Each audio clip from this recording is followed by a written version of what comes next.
Last week I journeyed to my home country of Texas. Like any journey, it was a mix of familiar and unfamiliar things. Things change, people change. The house that I used to own has been torn down and is being replaced by a big house that covers the lot. Our niece got married and is beginning to start her new family. Some of the changes were a little disturbing, though.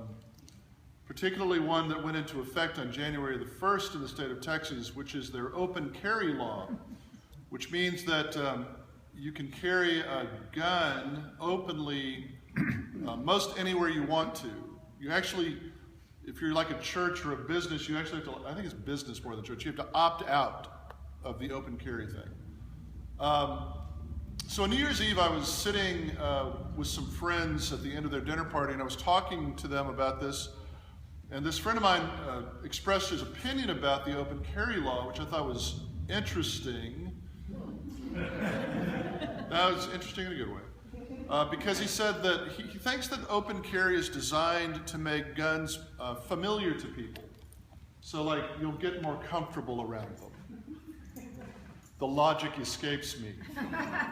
However, there is something about it that makes sense. If you get used to violence, then violence begins to be normal.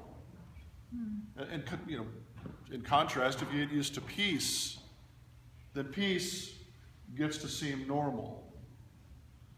And it sort of underlies a rule of the spiritual life, which is the thing that you pay attention to grows.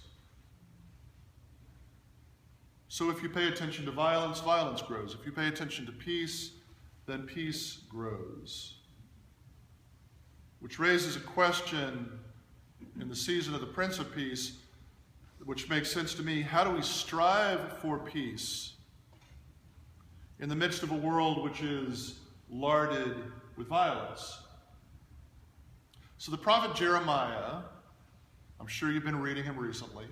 The prophet Jeremiah gets this super great passage in the season of Christmas. It's a prophecy about the people of God. And he says this, "Watch, I will bring them back from the land of the north and gather them in from the far ends of the earth. They will come shouting for joy on the heights of Zion, thronging towards the Lord's lavish gifts. For wheat, new wine, and oil, sheep and cattle, they will be like a well-watered garden. They will sorrow no more." And the prophet Jeremiah is speaking to God's people who have been enslaved in Babylon, who have been exploited by the empire. They are vulnerable. They are not unlike the slaves of our own nation who were freed 150 years ago to devolve basically into a new form of slavery in our country under Jim Crow. They were dislocated. They were dislocated between where they had been in bondage and where God is promising them that they will be in the future. And the prophet promises the people that they will, in fact, find their way home. They will rejoice, even though there are no signs of rejoicing around them. And then the Gospel of Matthew has this bit. "An angel of the Lord appeared to Joseph in a dream and said, 'Get up, take the child and his mother, and flee to Egypt, and remain there until I tell you, for Herod is about to search for the child to destroy him.'" This is the political story of Christmas. And if you want to know what the real war on Christmas is about, it's actually about people that refuse to see it as a story about power being used against the powerless. That's the Christmas story. It's about what happens when a political structure seeks to crush a poor family. So hear the story like this. A homeless family is uprooted and forced to move to a foreign country by government that is dedicated to their destruction. The parallels to our current refugee crisis are so obvious that I don't feel a need to preach about that. Joseph, the head of the family, moves his family because of the relentless violence that is spinning out of control around them. And he gets a message, an inner voice, a dream, an intuition that leads him on. Now, both the story of the refugee family, Joseph and Mary and Jesus, and the prophecy of Jeremiah, an enslaved people are freed but still unclear about their destiny, points in the direction of the vulnerability that we are left with in the face of all the world's violence. When we are touched by violence, even lightly touched by violence, what will we do? And what is the spirituality that we need to gain strength on our journey through this violent country?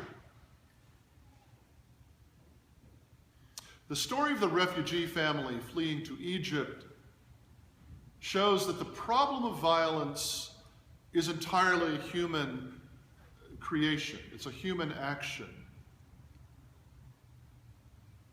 It says that in this blood-soaked world that we have created, we human beings, God is at work. God is redeeming the time and making a new creation. And we can't get out of this world we're in. But God works with whatever she's got to work with. God works with us where we are. God frees us from violence in the midst of violence. God is with us in every heartbreaking loss. It is God who crouches down next to the beaten child and pours out unending love. And in this story, God does that through the person of Joseph. Joseph is a lot like us. He responds with love in the face of the world's violence. And the child that Joseph is protecting is the one who will reveal something about God. And the first thing is that in a world that dreads weakness, God chooses to come to us as the weakest of all human beings, as a baby. God comes as one who is completely unwilling to use force. God comes as one who is completely about mercy. God comes to all people in all times and places. God is for each creature, the criminal with the child, the destroyer with the devastated, the sinner with the saint.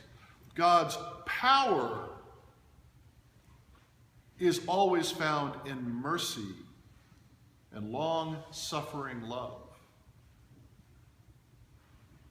Now, because of this, whenever someone suggests to you that force is a power for God to use, it's a lie. Whenever people say, I'm going to use violence and say it's God's idea, that's a lie. Whenever people say that God hates or God destroys or the murder of the innocent is God's choice, that's a lie. And this is what Joseph's son reveals to us. I think that the spirituality that we need on this journey, in this world, begins with this clear-eyed picture of the God of peace. But it is a spirituality that also knows mutuality between the one who is seeking and the one we seek. As the mystic and the spiritual teacher Richard Rohr says, God cannot be found out there until God is found in here. what we seek is already with us. And I must know that I am the very thing I am seeking. Because peace is already my identity. I am a child of peace, a brother of the Prince of Peace. To go back to my first rule of the spiritual life, I just need to pay attention so that more of that peace grows in me. I need to pay attention to the one I am becoming. I have to pay attention to peace.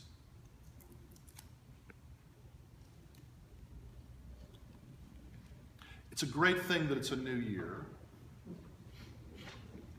because it's, people go to gyms in the new year because they want to start doing something new, right? It's great that it's a new year because it's an opportunity to recommit, an opportunity to look at our spirituality and to recognize that we are together and separately on a journey. It may not be as dramatic as the journey of the refugee family, the one they're forced to take. It may not be as clouded in uncertainty as the people that Jeremiah tells us about. But we are on a journey to our true selves. And sometimes we're not going to see that very clearly. Sometimes we'll forget what the destination is. But we can move forward in the promise that God's peace is already planted in our hearts. It's when we move forward that we can come to know ourselves as we truly are, as children of peace.